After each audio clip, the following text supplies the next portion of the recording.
Hello and welcome to My PGCE, a podcast documenting my journey as a trainee teacher, with a special focus on mental health. I am your host, James B.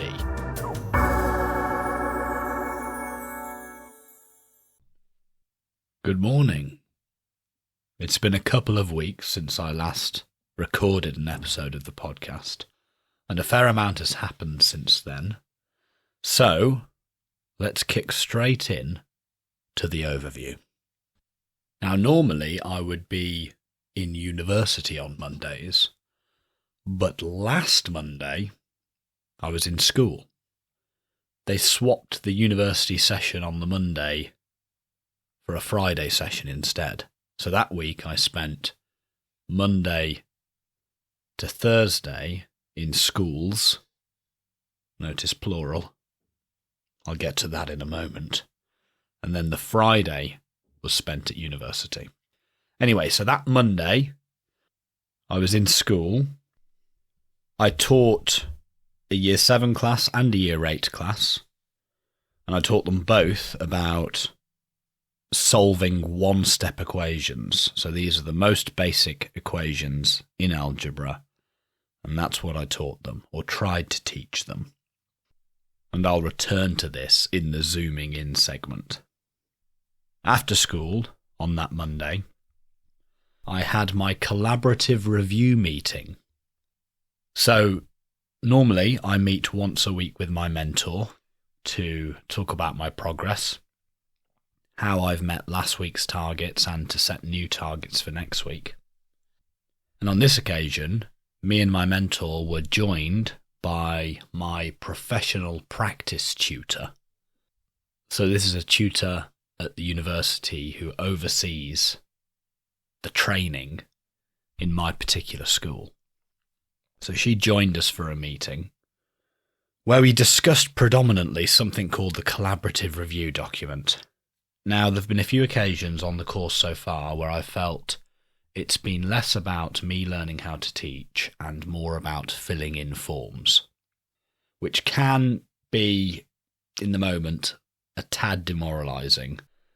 And I felt that this was such an occasion. We spent the best part of an hour talking about this form that I had to fill in. Well, me and my mentor had to fill in, and then my professional practice tutor had to sign off. Anyway, that was Monday. What did I do on Tuesday? Yes, Tuesday, I had a job interview. And that's all I'm going to say for now, because I will return to this in the zooming in segment. On Wednesday, I was back in my placement school. I observed a Year 11 lesson on circle theorems, which was great because I'm not that good at circle theorems.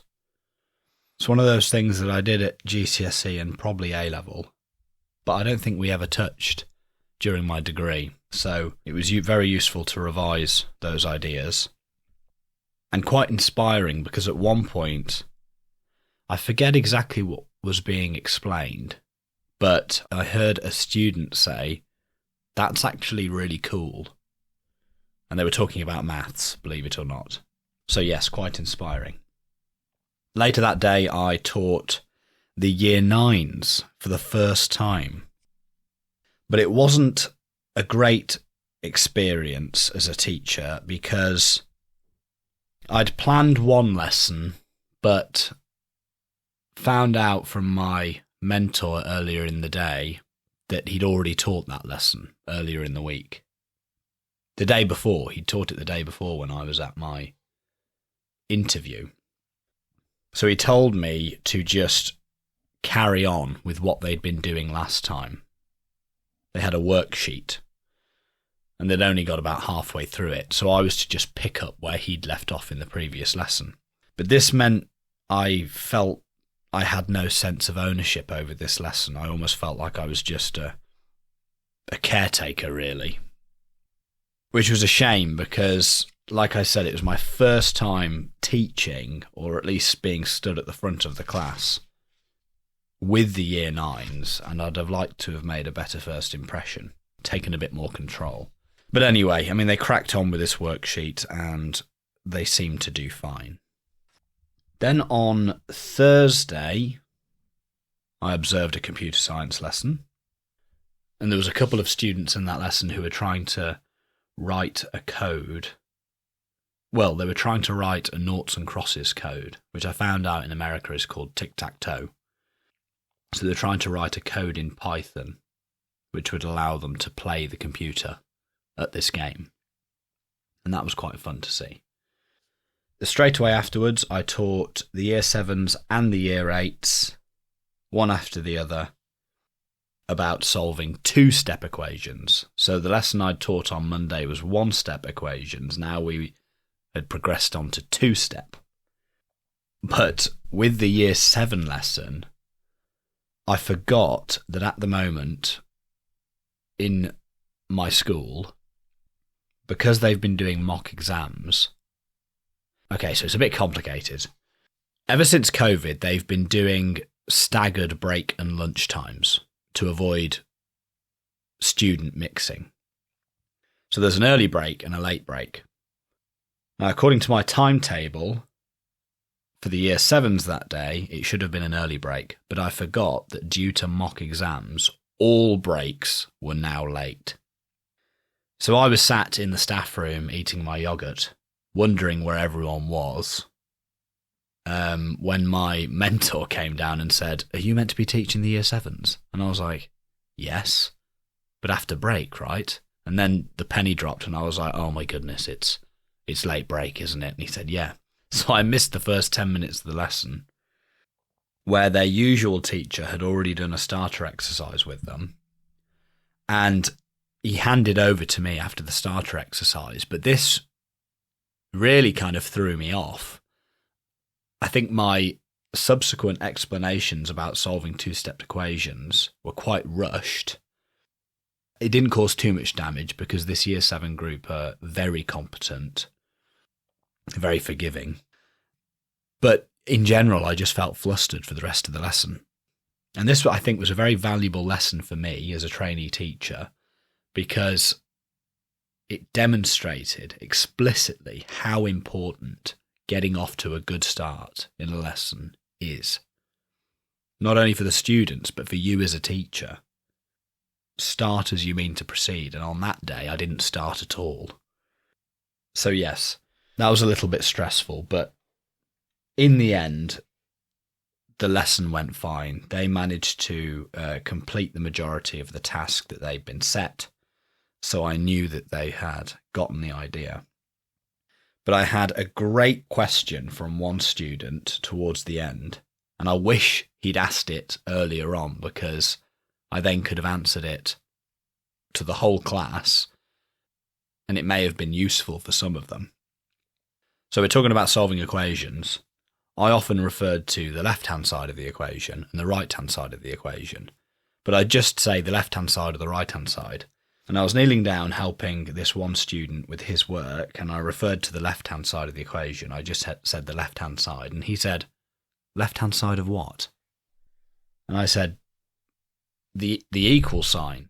And he was like, "Oh, okay, that makes sense now." And I just wonder how many other students in that class, when I'd been saying left-hand side and right-hand side, hadn't a clue what I was talking about. I should have made it clear from the beginning that I was talking about the left-hand side and the right-hand side of the equal sign.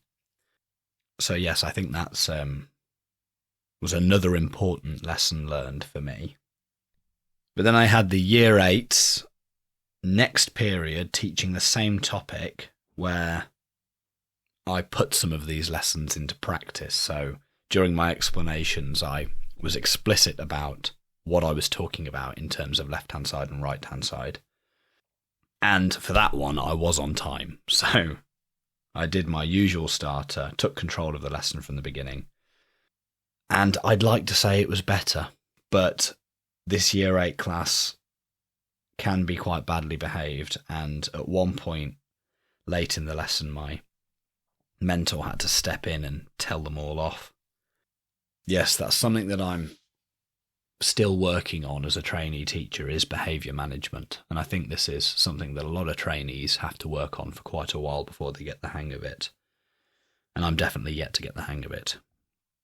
But thankfully my mentor was there and he got them back in line, at least for a time.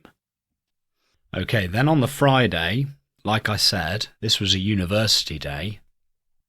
And in particular, it was an online conference with various sessions throughout the day, and we were to tune into at least the 2 keynote sessions because attendance was being taken in those sessions, or at least that's what we were told.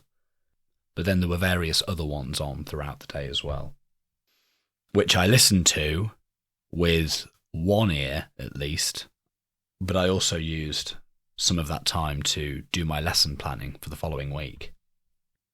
Although my lesson planning for the past few weeks has become increasingly tentative. So I don't know why in the past few weeks, but in my mentor meeting, I'll discuss with my mentor what lessons I need to plan for the following week.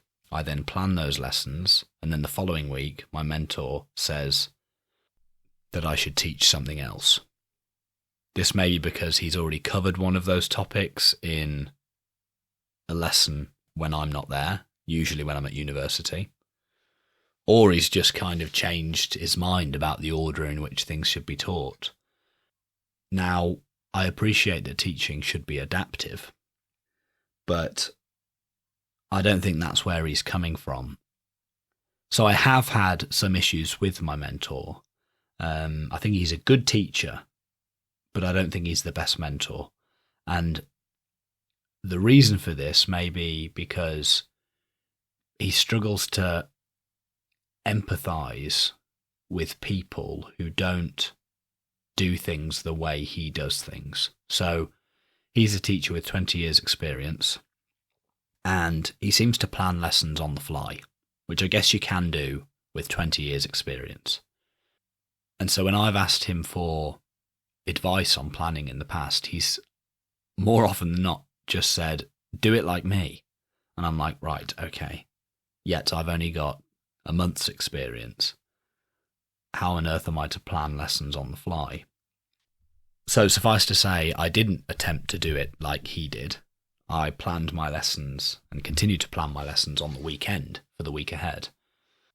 But then during the week when he comes up to me and changes his mind about what he thinks I should be teaching, I think that stems from his belief that I could also just plan a lesson on the fly or change my plan on the fly.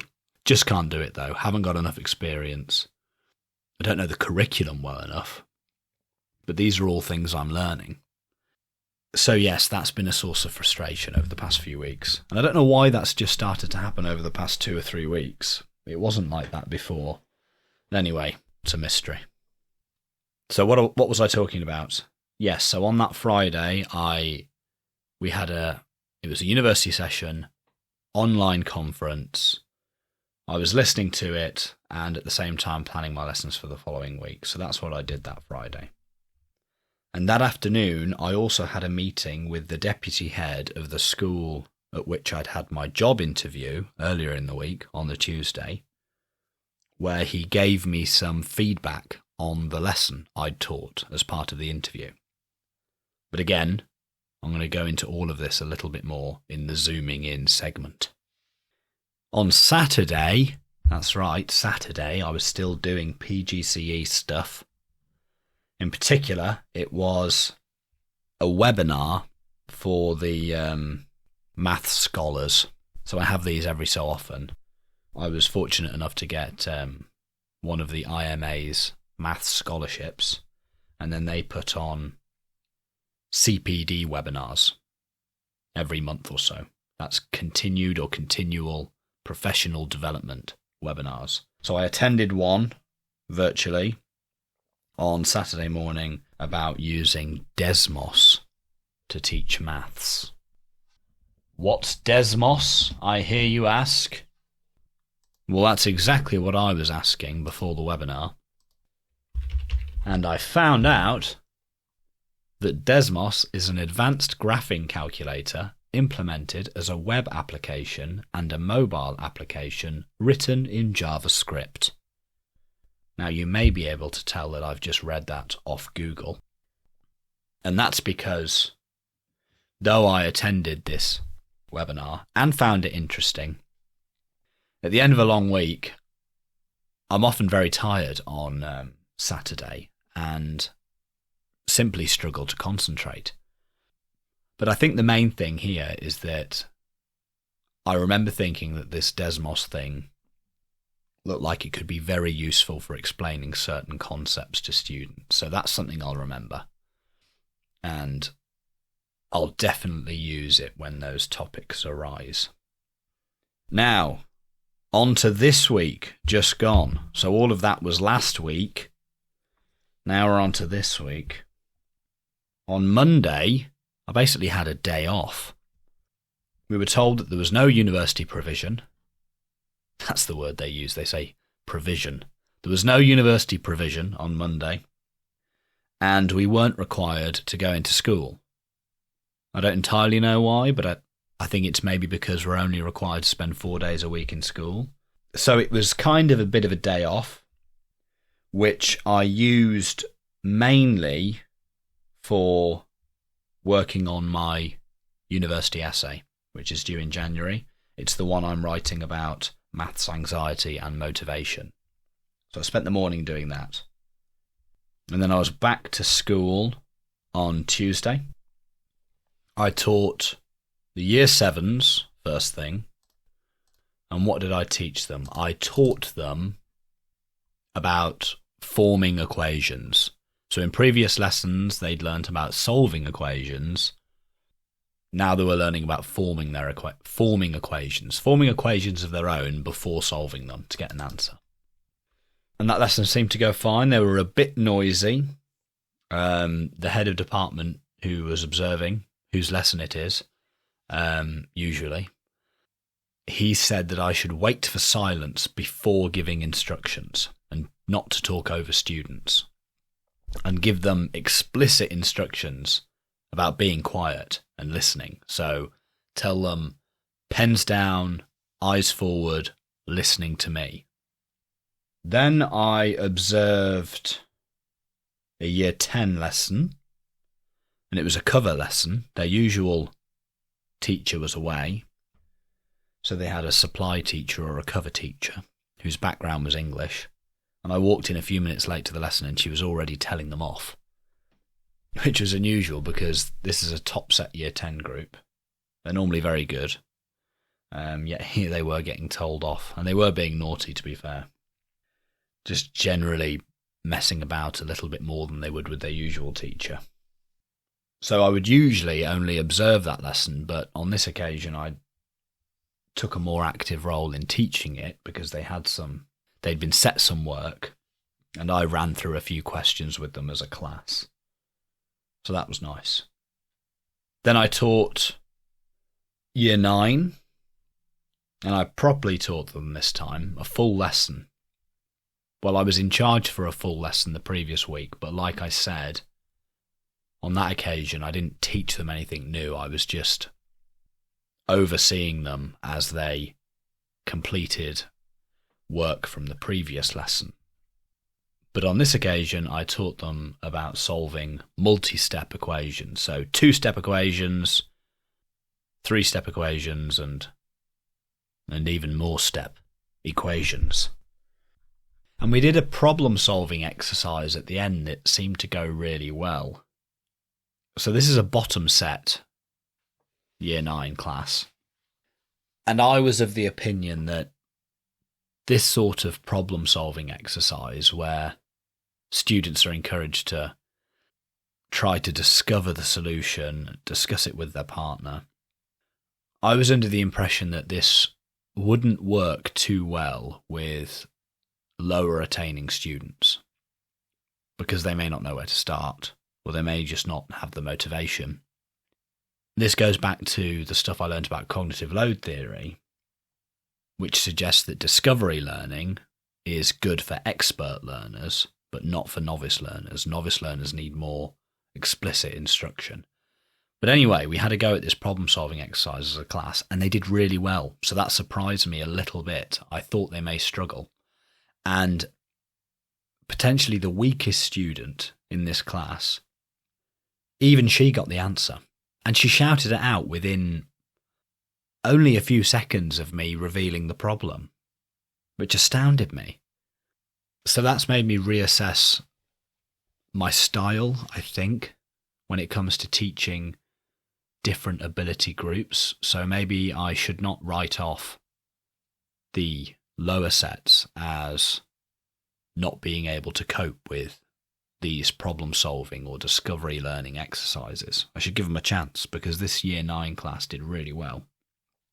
Then I observed a Year 11 class where, again, it was circle theorems, which was great because, as I said before, it's not my strong suit, and so I need all the practice I can get as a trainee teacher.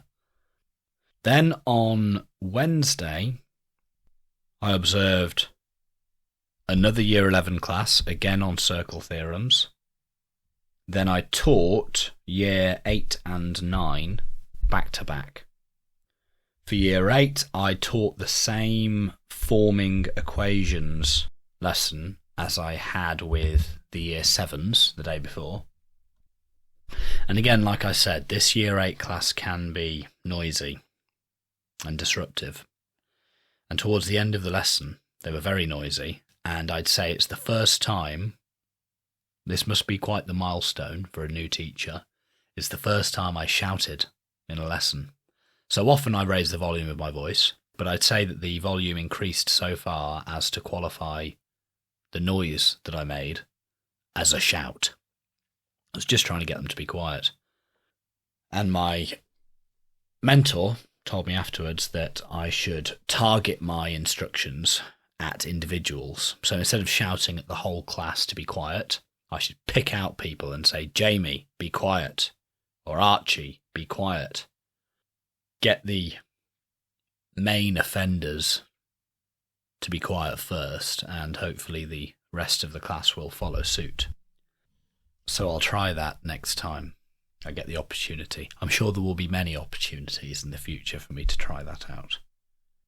Then it was the Year 9s, and I taught them. Again, it was solving equations, this time with variables on both sides. And again, that gave me something to think about. So there were a couple of weaker students at the back who my mentor sat with and worked with them while I cracked on with teaching the rest of the class.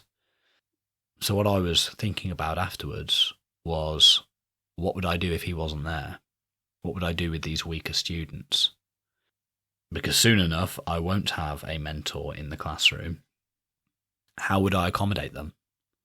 And, I mean, I have some ideas. I'm sure there are typical strategies that you'd use to differentiate and accommodate all the students in your class. But it just, I guess it gave me an insight into the scale of the challenge, because there I was teaching the rest of the class, finding that hard enough without having to worry about the weaker students at the back. So yes, again, that's a challenge that I'll have to and will learn how to overcome at some point this year. Okay, then on Thursday, I observed a computer science lesson in the morning where the kids were using a code to draw a Christmas tree whilst listening to Christmas music. That was good fun. Then I observed a Year 11 lesson where they were going through an exam. And then I was due to teach a Year 8 lesson at the end of the day. I'd planned a lesson on substitution. But my mentor decided that because it was the last lesson of the term, to take them to a computer room instead where they could play some maths games. So that was a fun lesson. I didn't get to teach my lesson on substitution, but never mind. It won't go to waste, I'm sure. Then, finally, on Friday, that's yesterday, it was my last day of my first term as a trainee teacher and my last day in my first placement school. So I'll move on to a different placement school next term and leave my current one behind, potentially for good. And what did I do? Well, first thing, I had a Teams meeting in the morning with my mentors at my next placement school, where they talked me through my timetable for the first 3 weeks, which was incredibly useful. I've got a good idea of what I'm going to be doing now come January. And I was also told explicitly not to worry too much about anything over Christmas and to make sure I rest above all else, and that there'll be enough time to get started with planning lessons during the first week of my next placement in January. After that meeting, I observed a Year 10 lesson.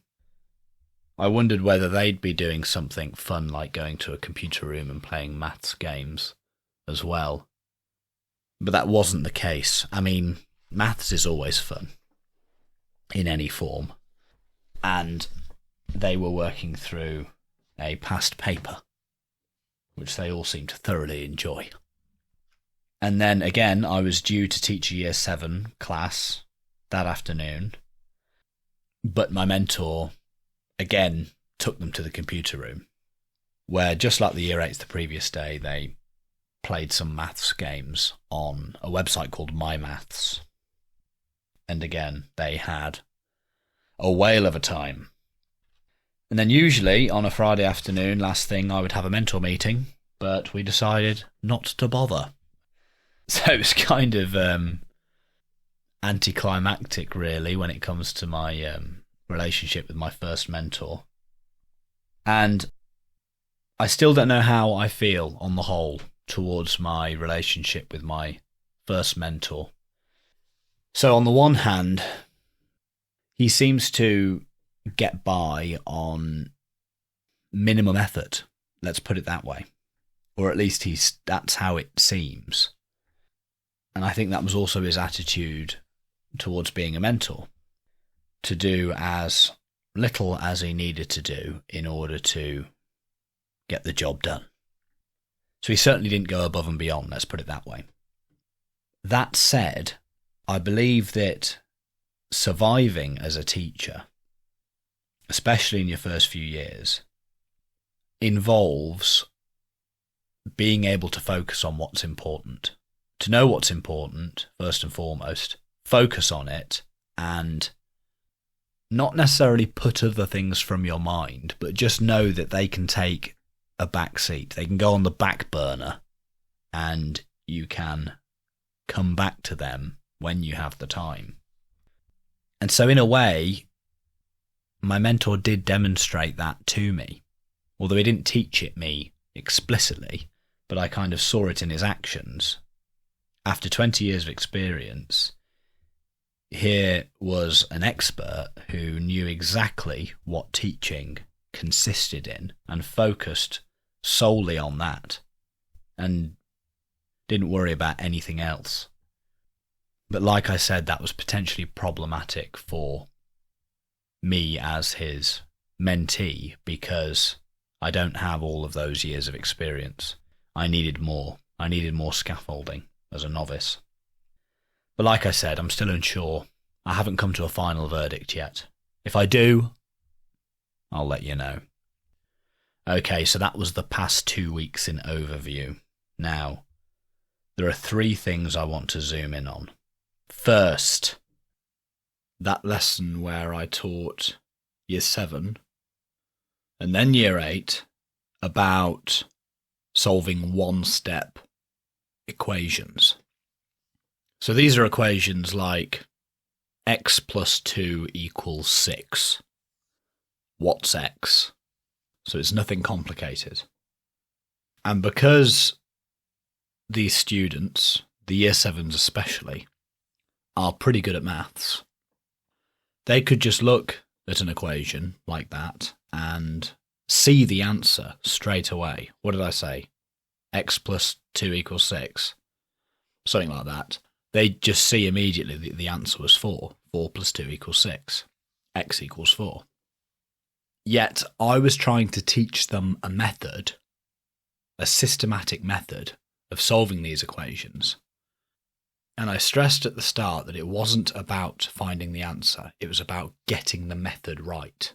If you get the method right, the right answer will pop out at the end. But that's only incidental. In this lesson, we were trying to learn the method. And yet, throughout the Year 7 lesson and the Year 8 lesson, there were so many students who just kept saying, what's the point of doing this? What's the point? So I was trying to get them, let's go back to the example of x plus 2 equals 6. I wanted them to work it out in steps. So the first step would be to minus 2 from each side. So your second line of working would be x plus 2 minus 2 equals 6 minus 2. And then you'd simplify. X plus 2 minus 2 simplifies to just x. So on the left-hand side, you'd be left with just x, which is what you're trying to find. And on the right-hand side, 6 minus 2 simplifies to just 4. And so you're left with your answer, x equals 4. So for these one-step equations, I wanted to see at least 2 lines of working. And they just thought this was much ado about nothing, because they could all see the answer straight away, and they kept insisting, what is the point? And I kept insisting that it's to learn a method that, even though it seems unnecessary now with these easy equations, when you get onto harder ones later, where you can't just spot the answer straight away, the method will be really important. If you know the method, you'll follow the same steps, and eventually you'll arrive at the right answer, even though you hadn't got a clue what the answer was going to be when you first saw the equation. That's what I tried to say, and yet many students still struggled to see the point of this very long-winded method, as they saw it. Now, my head of department was observing the Year 7 lesson, and at the end, gave me lots of great feedback, as usual. One of the things he said was that he thought I started too easy. The equations were too easy. And I think this makes perfect sense. So I wanted them to start with easy equations so that they could just focus on the method. Whereas in fact, they needed harder equations so that they could see the point of the method. Otherwise, they just weren't motivated to learn it. Now, I've read before that you could think of learning a mathematical method as an aspirin or a paracetamol. Now, if you think about it like that, your job as a teacher is to create a headache. Create a headache for the students so that when you show them the method, it cures their headache. They see the point of doing it. And in this lesson, I failed to create a headache for the students. What they needed were more complicated equations where they couldn't see the answer straight away. And that way, the method I was trying to teach them would have had some utility for them. And that's what I failed to do. So I should have started with harder equations so that they could understand the why, and then I could have shown them how to solve them. And I think this scenario also highlights an important distinction. So the students were saying, what's the point of doing this? That's a very different question to the question a lot of other students ask, which is, when am I ever going to use this in life? What's the point in learning this? That's a tougher question, really. But on this occasion, with these Year 7s and Year 8s, they weren't thinking about, well, when am I ever going to apply this in my life? Like, why should I bother learning it? It wasn't that. They were on board with the maths that day. And it was within mathematics that they couldn't see the point, because they could see the answer. already. So they thought, what's the point of this method? So next time when I teach this topic, I'll start with harder equations in order to create a headache. I'll give them a harder equation and ask if anyone can tell me the answer. Fingers crossed no one will be able to. And then I'll say, great, now I'm going to show you a method to find the answer. Create the headache, then give them the aspirin. The second thing I want to zoom in on is the job interview I had. So I thought I'd run through the structure of the day to give you an idea of the sorts of things you might expect to encounter on a interview day. Now, bit of background first.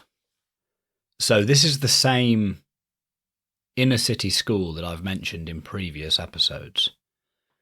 So a while back now, a couple of months probably, this school's deputy head teacher came in to university and gave a talk about using competition in the classroom to help teach mathematics. And it was a great talk. And he advertised an upcoming job vacancy while he was with us and asked for expressions of interest. And I said, yes, I was interested. And he arranged for me to visit the school. I was shown round for an hour by the head teacher, and I was encouraged to apply for the upcoming vacancy. So I did, and I got invited to interview, which is great.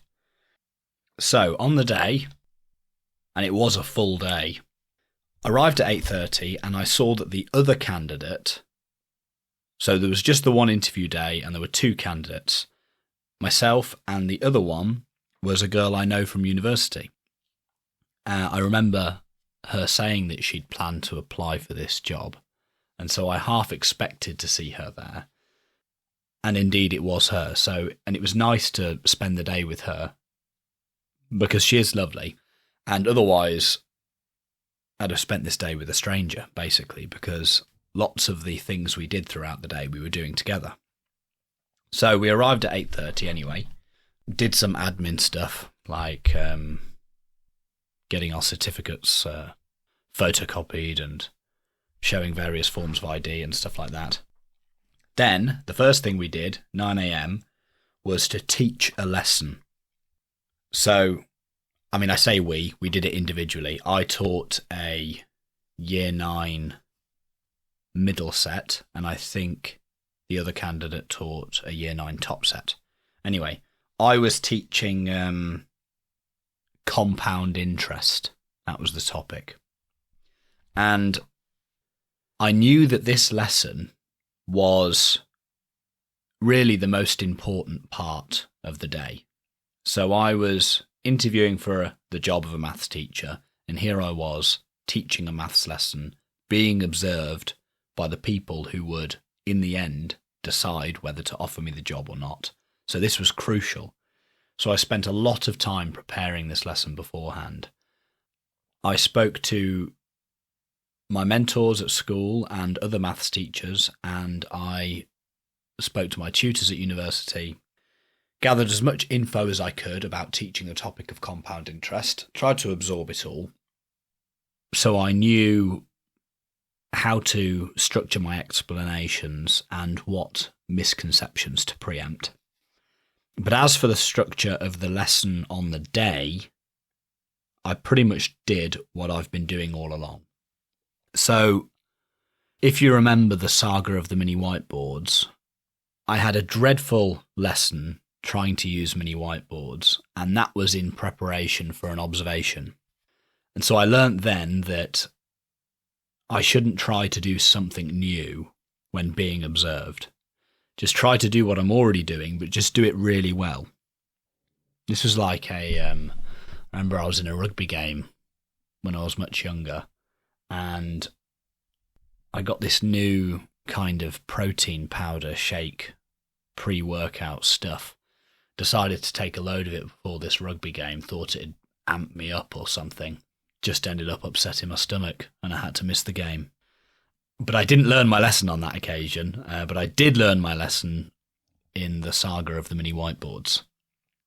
So yes, I was teaching this compound interest lesson, and I just tried to teach it as I ordinarily would, but just nail the fundamentals, get my explanation right, clear, and then give them a task which was meaningful, so it related explicitly to the explanation that I'd given. And it seemed to go just fine.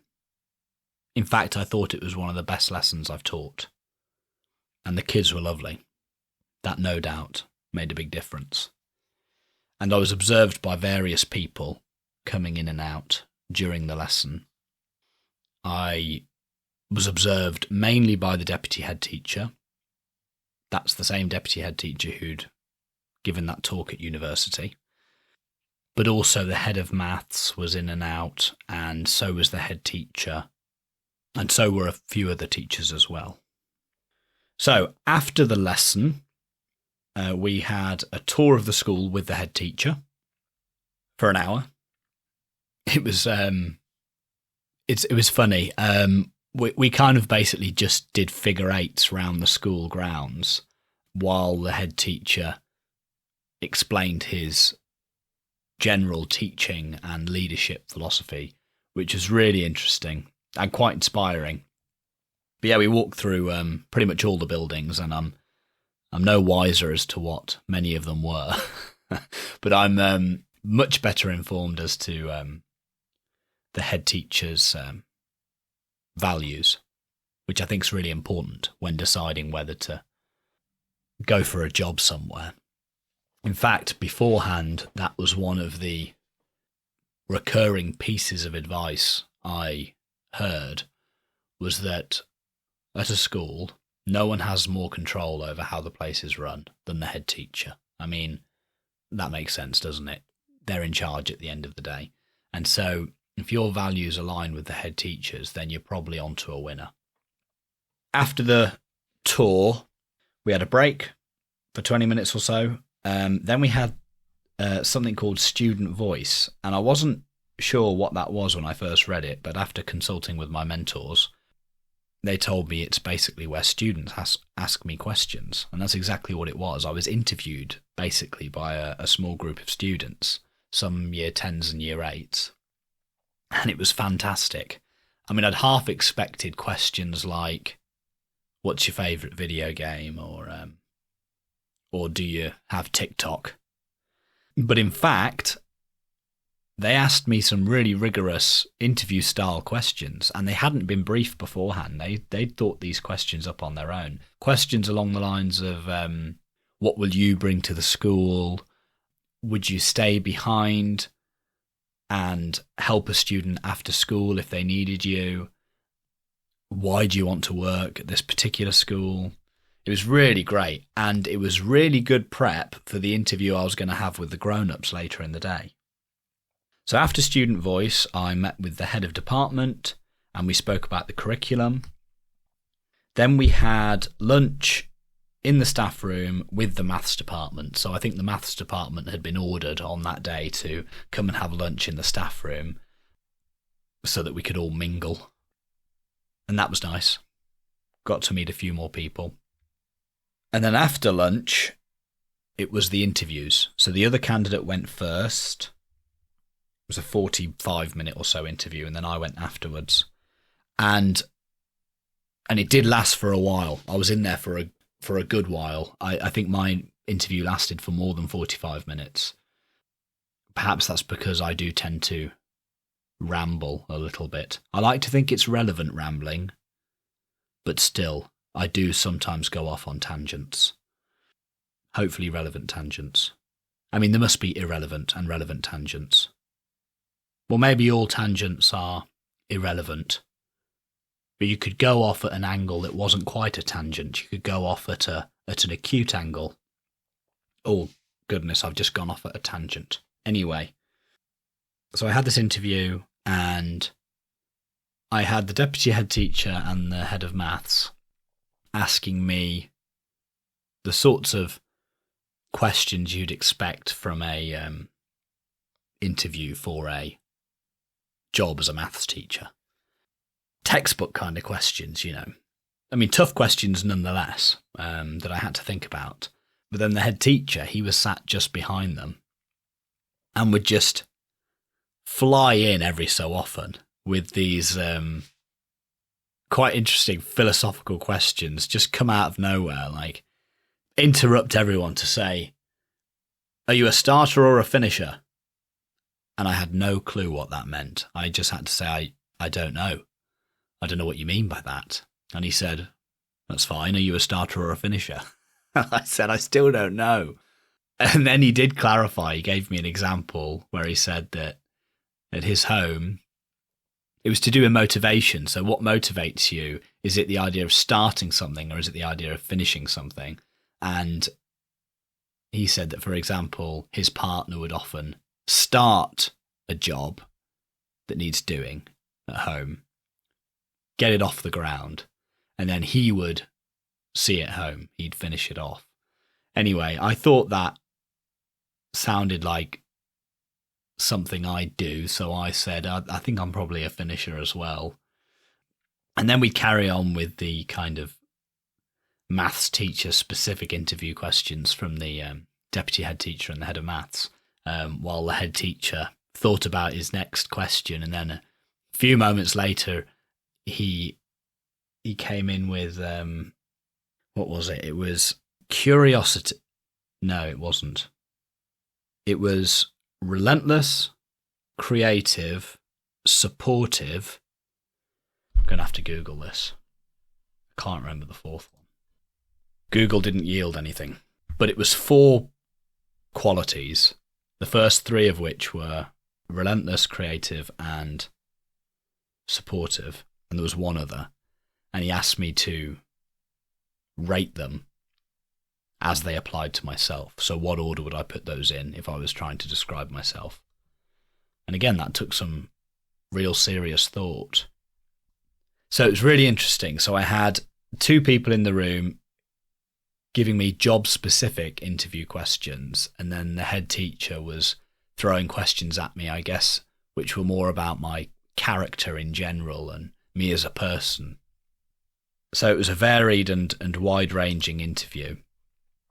I think it lasted over an hour. And that was it then for the interview day. I was told afterwards that I could expect a call that evening. And I was so tired by this point. I hadn't really slept much the night before because I kept thinking about my lesson on compound interest. And there were so many unknowns because I didn't know the class, I didn't know the classroom, I didn't know anything about their routines. And so I was trying to preempt every possible unknown, so I actually had very little sleep the night before. So yes, by the end of the interview day, I was very tired, but told to expect a phone call within the next few hours.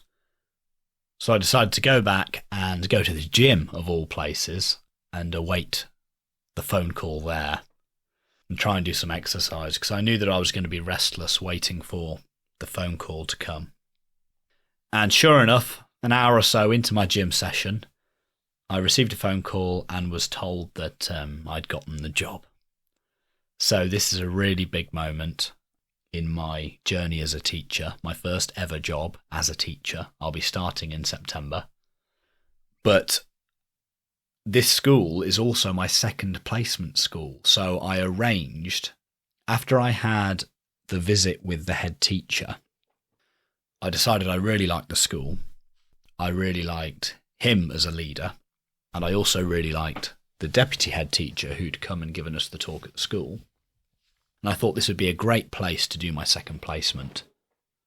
And it would also be a really good contrast with my first placement. So my first placement is in a rural school, fairly affluent area.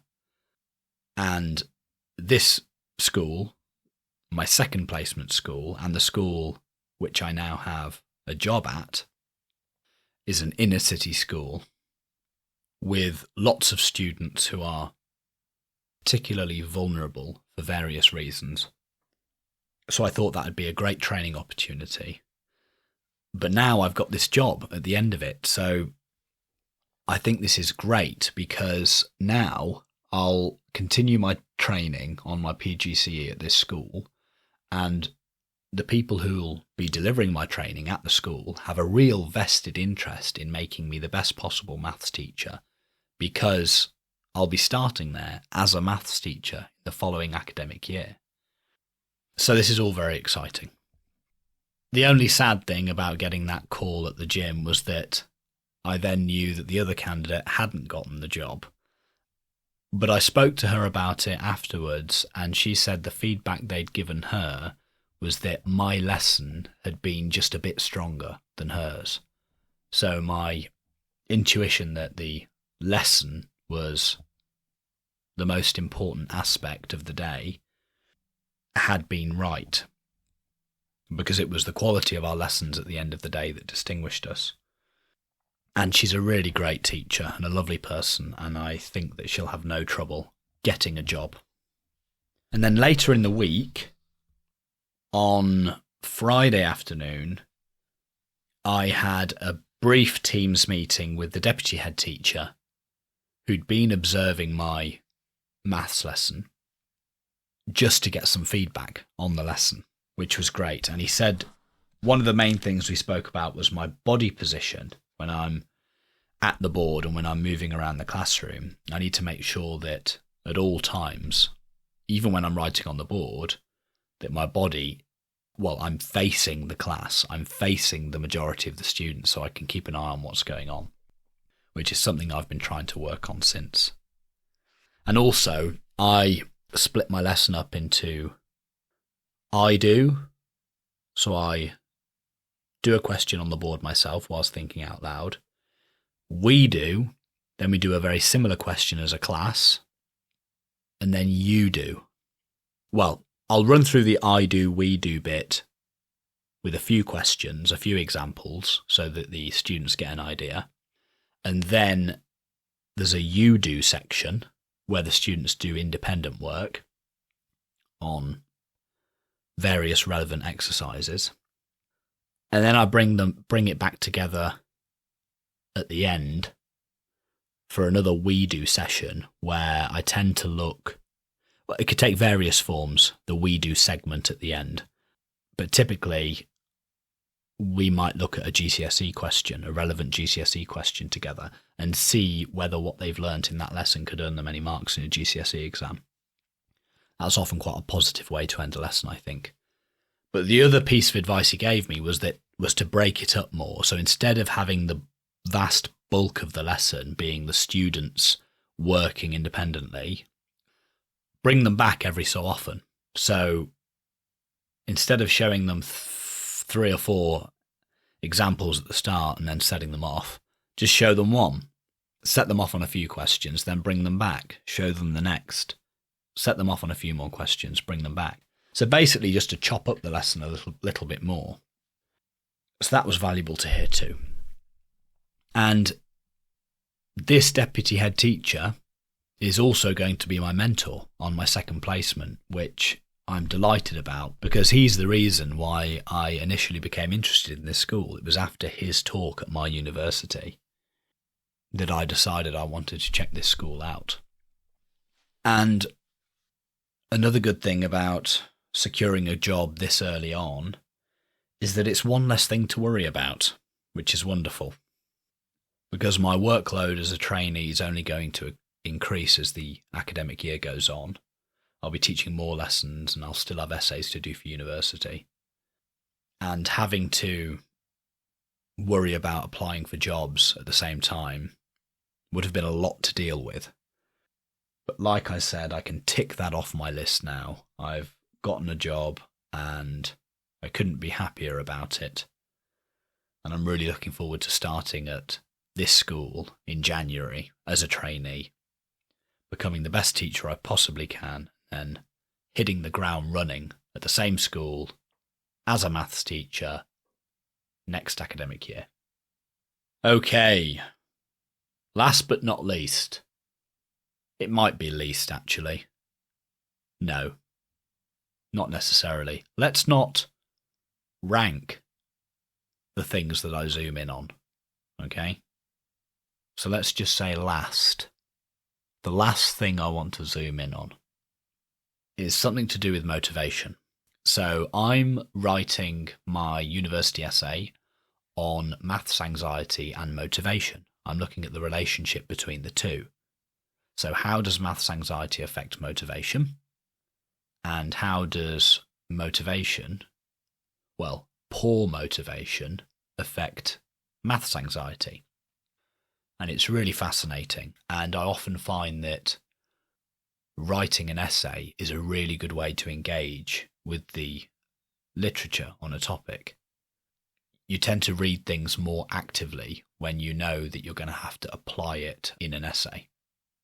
Whereas if you're just reading it because it's on some reading list from university for that week's seminar or whatever, you can end up reading it quite passively. So that was another small tangent anyway. So yes, motivation.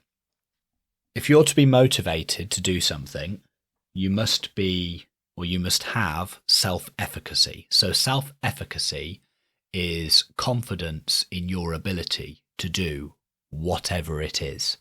So maths, for instance, if you're to be motivated to do maths, to engage in the subject and to study it, then you need to have confidence in your ability to do it. If you have no confidence whatsoever, or very little confidence in your ability to perform mathematics, so to do mathematics successfully, then you're not going to be very motivated, if at all, to engage in the subject. Now, what's important for self-efficacy? So where does your confidence in your ability to do something grow from? Well, it comes from prior success in that activity. So if you've experienced success in mathematics, and if you experience success on a regular basis, then your confidence in your ability to perform mathematics is only going to increase, or at least it's going to be stable.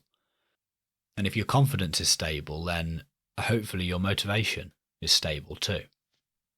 Now, self-efficacy isn't the be-all and end-all when it comes to motivation, because not only must you have confidence in your ability to perform an activity, whatever it might be, you must also value that activity, either intrinsically or as a means to an end. But even so, self-efficacy is incredibly important for motivation. It's a necessary condition, or so it seems. Anyway, I experienced this firsthand last night at staff football. As regular listeners may know, it's staff football after school on Friday nights, and I've really loved it, or I had been really loving it. It was the highlight of my week. But up until yesterday, I hadn't lost a game. And then yesterday, and I should clarify that this isn't because I'm good at football, far from it. It's just because I was lucky enough to find myself on the winning team each time. Yesterday, however, I found myself on the losing team, and we were losing by a lot. We were experiencing a great deal of failure. And so my confidence, well, I should say first of all that I think when it got to about I think the score stood around about 20 goals to 8 or something. Once they were out of reach, let's put it that way, my motivation to carry on playing completely disappeared. I've never felt that before. I normally love staff football. For the hour or so that we play, I don't stop running. But I just really couldn't be bothered. My work rate plummeted. And I was just thinking about going home. I was like, can I walk off? Can I just leave? Of course I couldn't, and I didn't. I was holding out for the first to 5 at the end. So I was conserving my energy. So we often play a game for a while, and then towards the end we'll revert back to 0-0 and have first to 5 wins. And we lost that as well. I think it was 5-2. Anyway, yeah, my motivation really suffered. And I realised afterwards it was because I had been experiencing failure. For the first time in staff football, I'd been experiencing failure, and my confidence in my ability, or my confidence in my team's ability, let's say, to make a comeback had completely diminished. I had no confidence whatsoever. I had no self-efficacy. It was gone. Or team efficacy, maybe, in this case.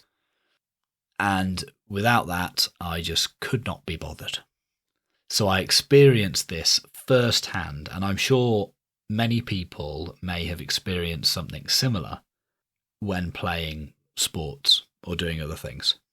Anything that maybe like involves some sort of competition. When your opponent starts streaking ahead, like beyond reach, then your motivation to continue just plummets. And this was important, I think, because I'm studying maths anxiety and motivation at the moment, and motivation to study maths. Yet I've never really suffered a crisis of motivation when it comes to maths. And that's probably because I've always experienced success in mathematics. I've always been fairly good, and that's probably due to having good teachers. And I've always experienced a good amount of success, or at least enough success to have self-efficacy, to have confidence in my ability to perform maths. And I've always had a fair amount of motivation to engage in the subject. So it could be difficult for me as a maths teacher to empathise with students who are having a crisis of motivation when it comes to the subject. But after that experience yesterday in staff football, I now know the feeling. I mean, I've felt that feeling lots of times before. I've often been on losing sides when it comes to sport. But I haven't felt it in a while, mainly because I haven't really done competitive sport for a while, probably. But anyway, last night I felt it, and I really felt it. And if that's the same feeling that some students feel in maths lessons, then God help them. It's unpleasant, and it's very hard. It requires a lot of willpower to carry on. So I've said this before, and I'll say it again. I think one of the most important things I can do as a teacher is to ensure that my students experience success. All of them, regardless of their ability. If they experience success, then their confidence in their ability to perform mathematics will grow, or at least it won't hopefully diminish any further. And then motivation stands a chance. They've got a chance of being motivated. But of course the devil's in the details, because if you've got a class of students with wide-ranging abilities, then ensuring that all of them, from the strongest to the weakest, can experience success and enough of it to remain motivated is a Herculean task.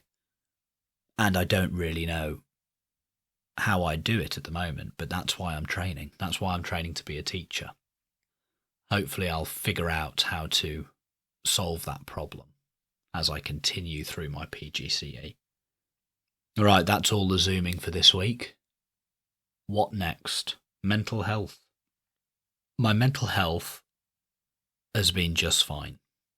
So I said when I started this podcast that I was going to have a special focus on mental health, and I do continue to reflect on my mental health on a regular basis, especially when recording this podcast, obviously. But there isn't a great deal to report on. And I think my mental health has been particularly good over the past couple of weeks since my job interview and since getting the job, because I feel valued. I really do. Because I got a job as a maths teacher. I feel valued, and I've become more forward-looking.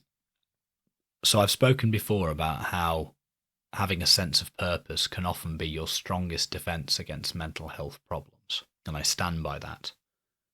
But having a sense of purpose often involves being able to visualize something in the future, something to aim at. And before getting this job, I was visualizing something quite abstract. There weren't many details. It was kind of a very vague picture. I want to be a maths teacher. But as for the details of like where and when and how, it all remained uncertain and undetermined. But since getting this job, I've filled in a lot of the details. And what I'm visualising now is more clear. And having a clearer picture of what you're going to do in the future, what you want to do in the future, where you're going to do it, who you're going to do it with, only increases your sense of purpose. And that sense of purpose, that fire within me to be the best maths teacher I can be, now I know where I'm going to start my journey as this maths teacher too. That fire is burning all the brighter, and it seems to ward off mental health problems. It's when the fire starts to burn low and dwindle and fade that various mental health problems can crowd in on you, I think. So, what am I trying to say? I'm trying to say that since getting the job, my sense of purpose as a maths teacher has never been stronger, and my mental health as a result, I think, has been very good. Long may it remain the same. So this has been a really long episode today. If you stuck with me all the way through, then thank you and congratulations. This episode also marks the end of the first chapter, I'd say, of my PGCE. I've finished my time at my first placement school, and I think it's going well. So it's Christmas now, or it will soon be Christmas. 2 weeks off, and I've been encouraged by my mentor at my upcoming placement school to use those 2 weeks to rest. I do think I need them. Tiredness is a funny thing. It does tend to accumulate. And then it can take a while to work through the backlog of tiredness. So I do intend to rest as much as I possibly can over the next couple of weeks. I do have a university essay to work on, the one about maths anxiety and motivation, which I will continue to work on, but thankfully most of it's done. It's only a matter of refining the essay now. But I am genuinely very interested in the topic too, so that helps when writing essays, can make it a more enjoyable process. So hopefully that won't be too taxing. If you're a trainee teacher as well, or I guess if you're a teacher full stop, yes, try to take as much rest as you can over Christmas. That too is very important for safeguarding our mental health. And I will do the next episode of this podcast, so let's say the first episode in chapter 2 of the podcast, a week after I start at my next placement school, which will probably be 3 weeks from now. So have a wonderful Christmas. Thank you for listening, and talk again soon. If you like the episode, please spread the word in person and on social media. You can follow the podcast on Twitter at mypgcepod or email mypgcepod@gmail.com. Please subscribe, rate and review in your directory of choice. Please also consider becoming a patron at patreon.com/mypgcepod and helping fund both the podcast and my PGCE course. Thank you, and talk again soon.